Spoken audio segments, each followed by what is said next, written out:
dan saya merasakan itu di dalam pelayanan pekerjaan Tuhan yang luar biasa.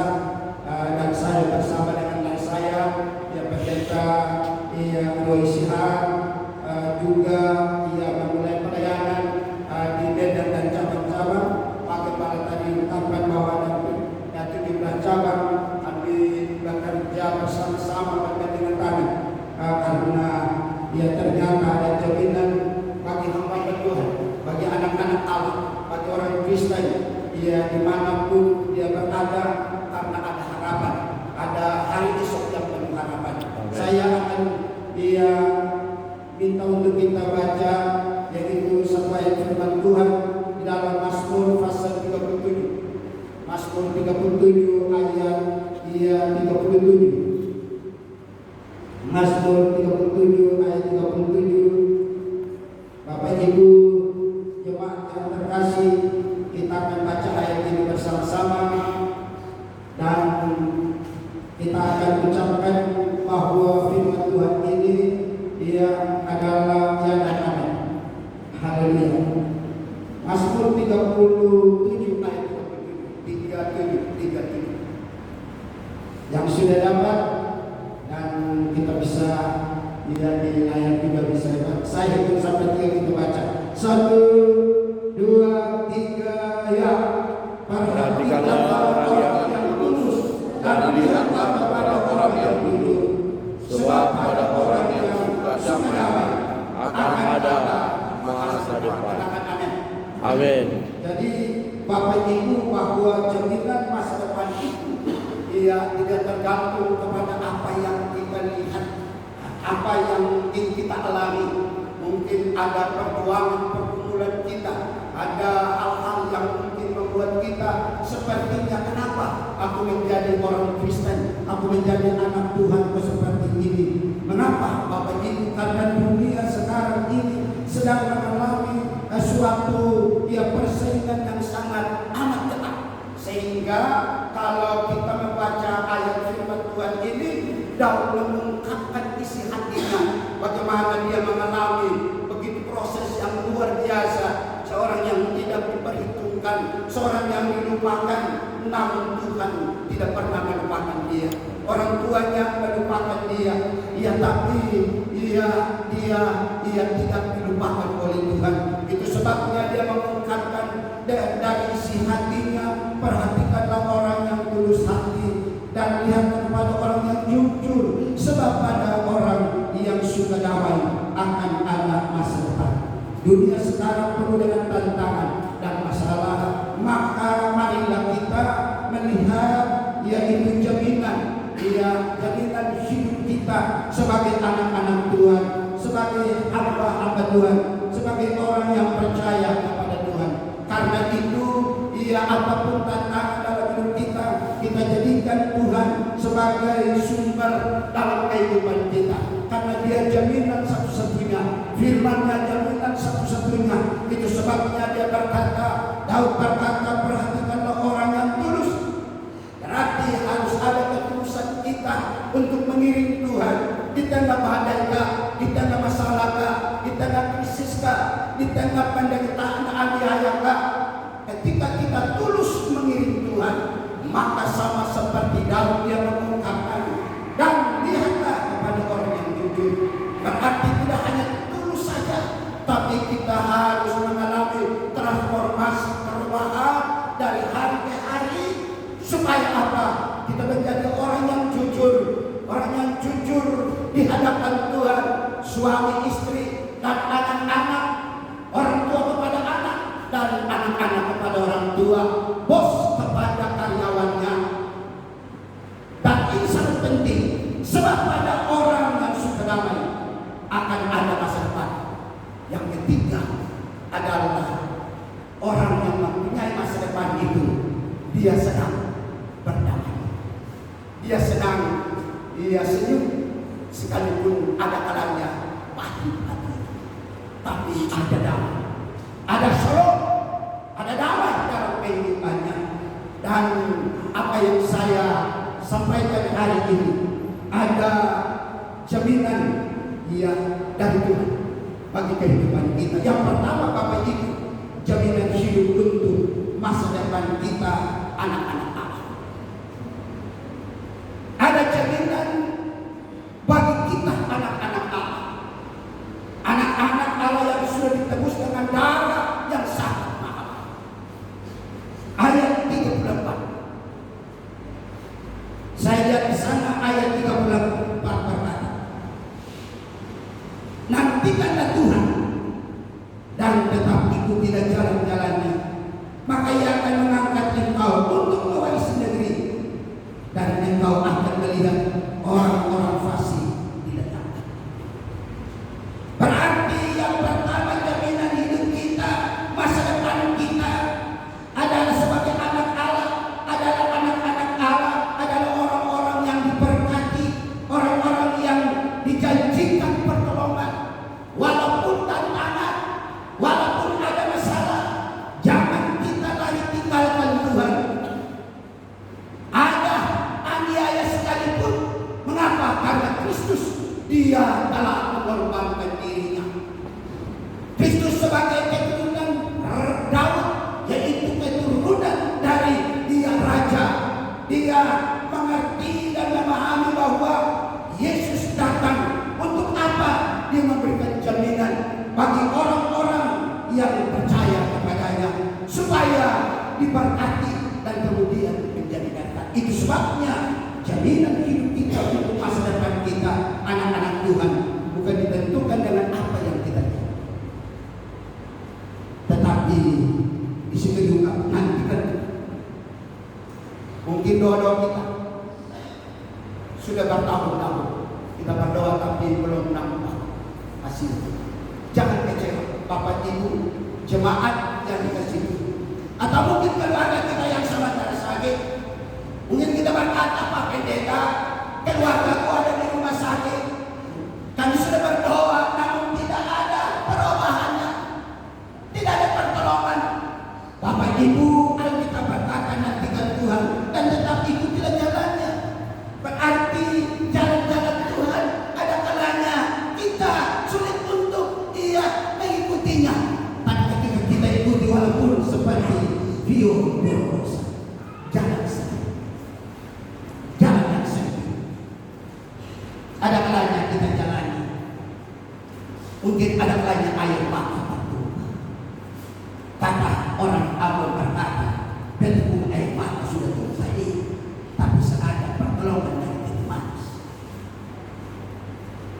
Bapak Ibu, ada kalanya hal-hal itu membuat kita mulai agaknya kecewa. Aku sudah mengiring Tuhan, kenapa sampai begini? Tadi kami hidup orang Kristen, anak-anak Allah, tidak ditentukan dengan itu, tapi ditentukan bagaimana kita menantikan pertolongan, kebesaran dan kehebatan. Saya melihat saya adalah anak yang terjatuh, Bapak Ibu. Kami 9 orang bersaudara. Saya anak yang bungsu. Dan semuanya sudah meninggal, abang dengan kakak. Saya dengan kakak saya 2 orang masih. Kakak saya umur 78 tahun. Saya sekarang umur 60 tahun. Ketika saya tinggalkan guru saya dulu, seorang guru SMP Negeri 3 Kota Ambon. Ketika saya ikut KKR pendeta yang luar biasa buat pakai di lapangan Merdeka di Kota Ambon, saya bertobat dan membuat bahwa ada pemuda di sini yang akan Tuhan pakai, aku pakai, tapi bukan di negeri dan kampung halaman, tapi di negeri orang. Ternyata kata-kata, dan pelayanan saya dekat akhir, berarti dari Sabang sampai Merauke. Lalu saya mencucurkan air mata, saya lari ke depan, saya didoakan, dan akhirnya saya ambil keputusan tinggalkan guru saya, keluarga saya marah, dan mereka berkata, apa yang kau nanti makan? Kami sudah muliakan kau, lalu kau tinggalkan itu. Kau pikir itu mau kau makan uang dari gereja itu, nggak ada uang di situ. Tapi ketetapan saya harus melayani Tuhan. Saya harus melayani Tuhan karena jalan-jalan kita ada kalanya kita tidak tahu. Tapi jalan-jalan Tuhan itu lambat atau cepat akan kita nampak dan itu bisa. Amin. Saya ambil keputusan dan saya langsung ke Jawa untuk sekolah dan di sini dikatakan engkau untuk mewarisi negeri dan engkau akan melihat orang-orang fasik yang diledapkan.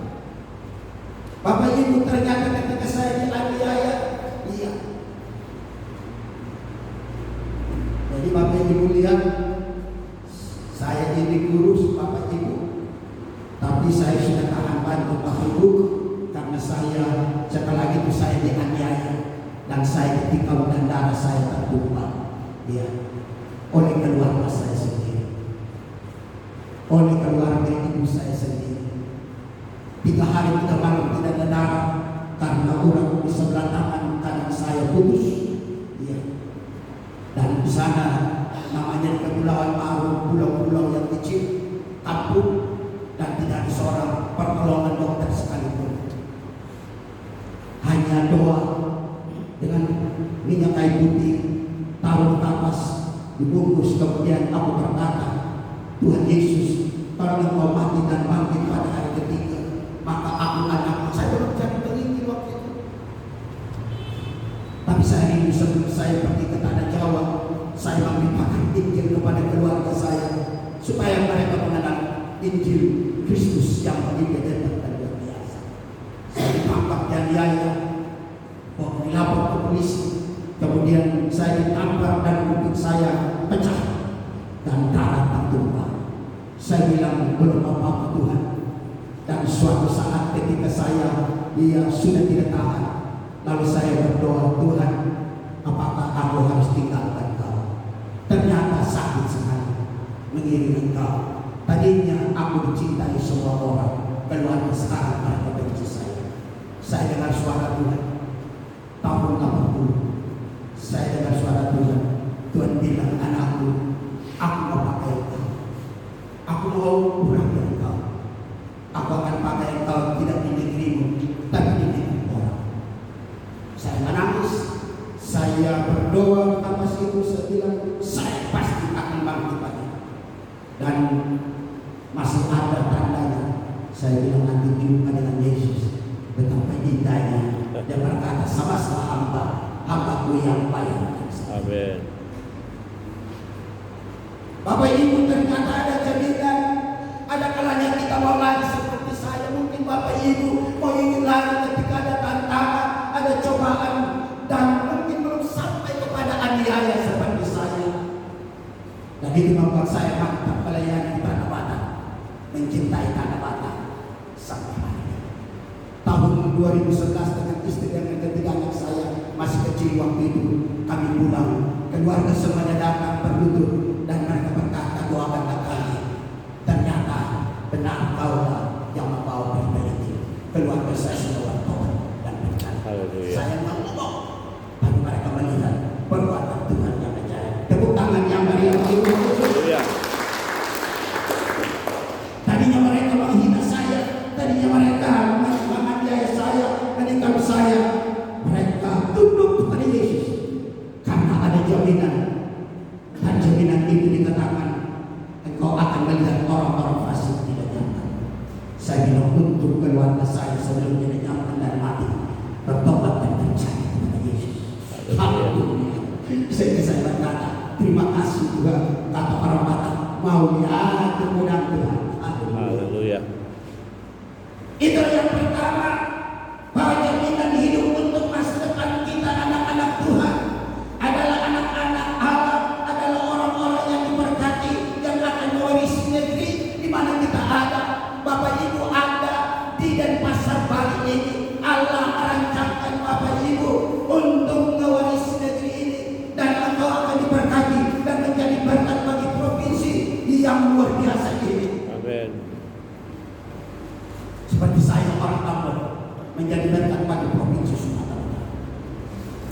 Saya bilang, Tuhan jadikan aku berkat. Dan saya lihat campur tangan Tuhan ajaib ketika anak kita mereka kuliah semuanya, dan khususnya yang di pertambangan si Paulus ini, orang berkata, Pak Pendeta, bagaimana kok di Universitas Pulau Warna pertambangan sangat mahal? Saya bilang, kalau aku masuk ke tanah Batak, engkau tolong aku, engkau berikan 3 anak laki-laki yang hebat dan luar biasa, yang cerdas dan pandai. Engkau berikan istri berbakat yang cantik bagiku. Aku hitam sekali, dia putih sekali.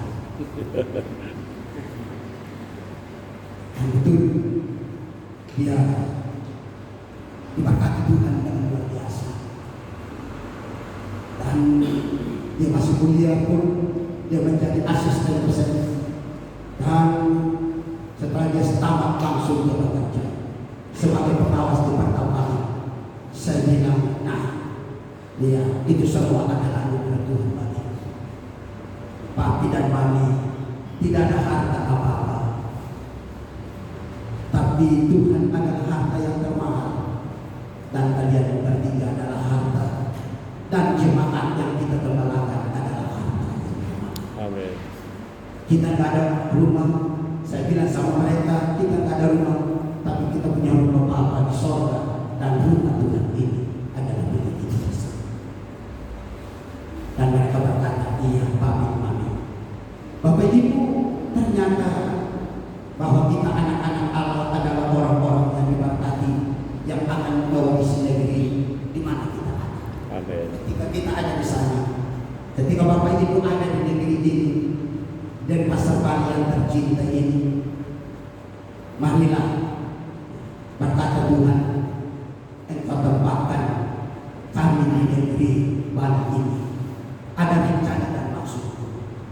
Walaupun mungkin banyak tantangan, mungkin banyak persoalan, baik Bapak Ibu yang sudah bekerja, baik anak-anak kita yang kuliah, yang sekolah, semuanya kita bersama-sama menghadapi itu, tanda jaminan bagi orang Kristen, anak-anak Allah adalah ada harapan.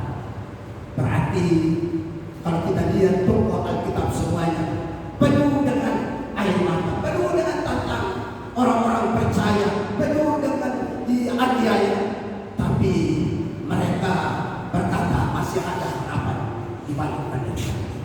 Darah mereka tercurah, mereka dipenggal, mereka mengalami aniaya begitu hebat. Tokoh-tokoh Alkitab Perjanjian Lama, Perjanjian Baru, rasul-rasul dirancang dengan batu, tapi di balik itu darah mereka berteriak, dan ada harapan bagi orang-orang percaya pada gereja akhir zaman. Jadi yang pertama ini, marilah Bapak Ibu, jaminan hidup kita, anak-anak Tuhan itu adalah karena Tuhan adalah jaminan kita. Nantikanlah bagaimana Tuhan memberkati kita. Yang kedua Bapak Ibu, kita baca ayat 23 di sana diungkapkan. Ayat 23 berkata,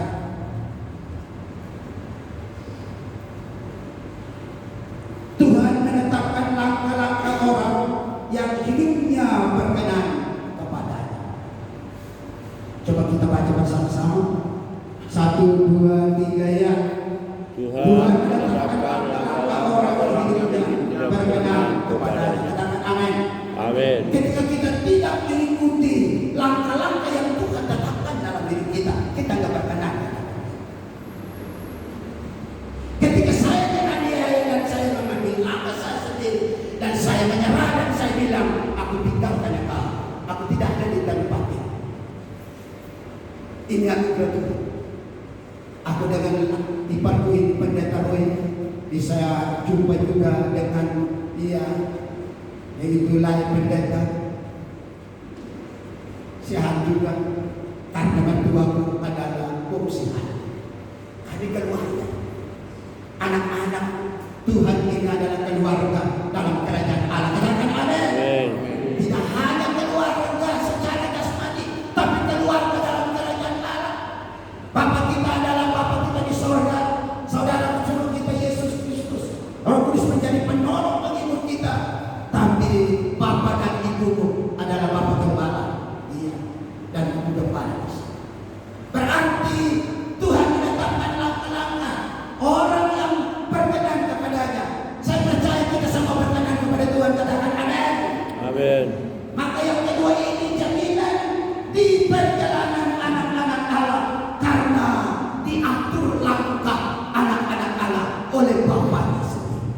yaitu Bapa di surga. Yesus berkata, "Akulah jalan, kebenaran dan hidup. Tidak ada seorang sampai kepada Bapa tanpa melalui aku."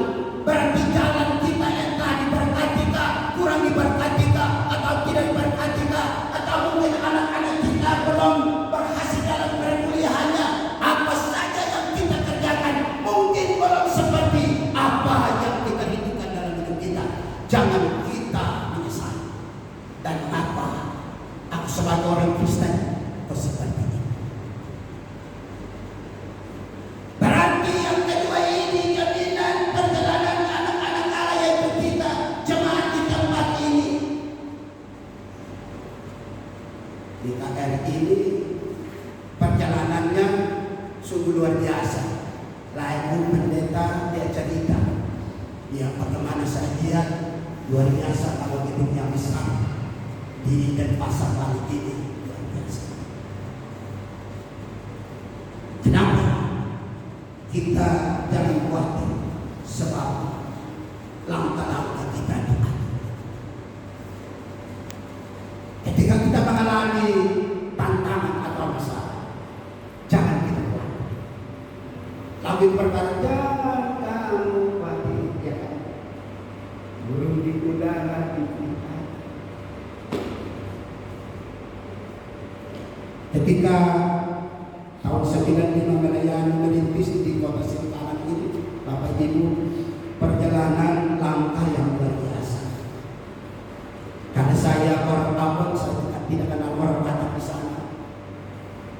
Anak saya si Petrus Yosua Gama belum lahir, dia dalam kandungan ibunya. Makanya kami bikin namanya ya Yosua, artinya memasuki tanah perjanjian yang penuh dengan susu. Tapi ketika kita masuk ke sana, iya, Bapak Ibu, tantangan yang luar biasa karena nggak ada susu. Lalu saya memulai dengan 2 anak sekolah minggu. Ya, 2 anak sekolah minggu ini laki-laki. Mereka sudah di jemaat di Lubuk Pakam, ada kabupaten Deli Serdang. Tapi mereka ibadah di gereja yang ada, tapi mereka bilang kalau nanti gereja kami datang, gereja Betel datang, kami kembali.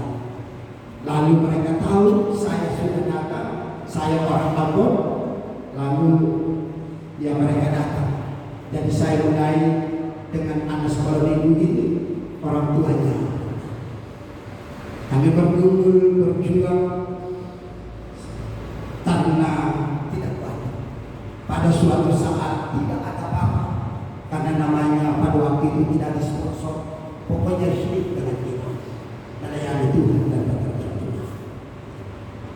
Lalu 3 hari tidak ada makanan, Bapak Ibu. Ya, kami hanya puasa karena tidak ada apa-apa.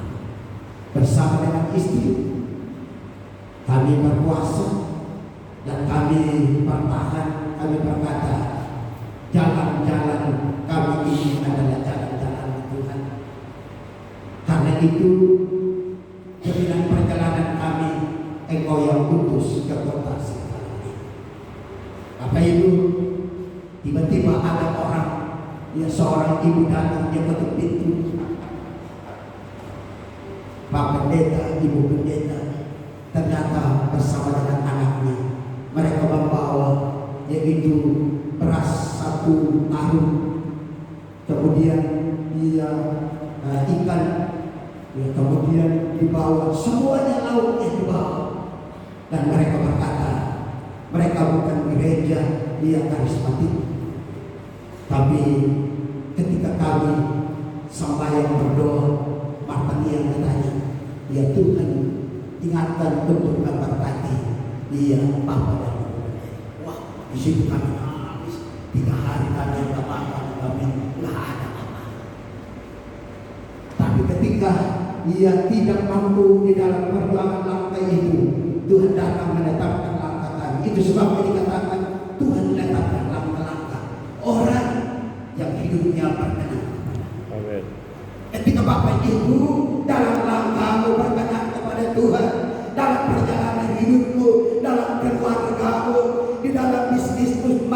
bisnismu, apa yang dikerjakannya, tidak usah ia khawatir dan takut. Kenapa? Karena langkah-langkah kita sudah diatur oleh Tuhan. Katakan amin. Amin. Bapak Ibu, ternyata ada kalanya kita mulai meleset perjalanan kita ketika kita mengalami tantangan. Tapi sebenarnya ada jaminan bagi kehidupan kita.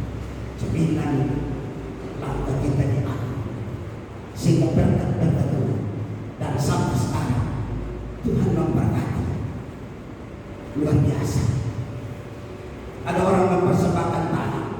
Ketika kami berdoa berpuasa selesai bersama istri, lalu Tuhan menggerakkan ada jemaah yang bekerja di Kodim. Dia berkata, ini kami serahkan sertifikat untuk bangun gereja. Wah, di situ saya lihat mulai langkah-langkah itu mulai Tuhan bekerja. Dari mulai di sana Allah bekerja. Iya. Dan akhirnya kita bangun gereja yang luar biasa. Iya. Ada orang yang datang dan mereka memberkati. Iya. Dan saya melihat ternyata langkah yang diatur Tuhan itu. Iya. Ada kalanya kita mengatur langkah kita sendiri dalam pekerjaan, tapi libatkan Tuhan di dalamnya dan berkata, Tuhan, aku mau pergi bekerja dan aku mau pergi kuliah, anak-anak mahasiswa atau anak-anak kita yang sekolah. Tuhan atur langkahku supaya segala sesuatu yang mengerjakan sukses dan berhasil. Amin. Dan akhirnya Tuhan memberkati dan sampai 16-17 cabang itu terbuka. Kita tegarkan mereka ya untuk Tuhan pakai. Tuhan pakai saya dengan layaknya pendeta Rosihan dan pendeta Nadea next level. Tahun ini adalah tahun next level dan Allah memberkati untuk menjadi berkat sehingga langkah-langkah semuanya diatur oleh Tuhan. Mari jemaat yang saya cintai di dalam nama Yesus, biarlah Tuhan yang mengatur langkahmu, dimanapun dalam pekerjaan kita, Tuhan ada di depan kita. Tuhan selalu sebagai gembala yang baik. Kita adalah domba-dombanya. Gembala yang baik itu selalu menuntun langkah kehidupan kita. Dan di depan, ketika kita mengalami haus, ketika kita mengalami lapar, ketika kita mengalami keinginan, Dia adalah gembala yang baik yang selalu mengatur langkah kita dan memberikan apa yang belum pernah kita bayangkan itu akan diberikan kepada kita. Dan itulah langkah-langkah kita anak-anak Allah. Bapak Ibu yang kedua ini, jika langkah kita mungkin serong, marilah saya dulu, saya suka minum mabuk, saya penjudi mulai dari SMP. Karena ada orang tua, orang tua meninggal saya umur yaitu 2 tahun baru meninggal dan ibu meninggal saya SD kelas 5. Jadi sepertinya tidak ada harapan, tapi dalam Yesus ada. Langkah-langkah sempat yang terjatuh, tapi tidak terjadi. Mungkin langkah-langkah Bapak Ibu, seperti saya dulu belum bertobat, seorang penjudi, seorang pemabuk, seorang yang suka berkelahi. Karena orang dulu bukan seperti itu. Tapi sekarang saya bertobat dan meninggalkan langkah-langkah yang buruk itu. Bila Bapak Ibu mungkin alami seperti saya sebagai masa lalu ini, tabiat lama ini, marilah tinggalkan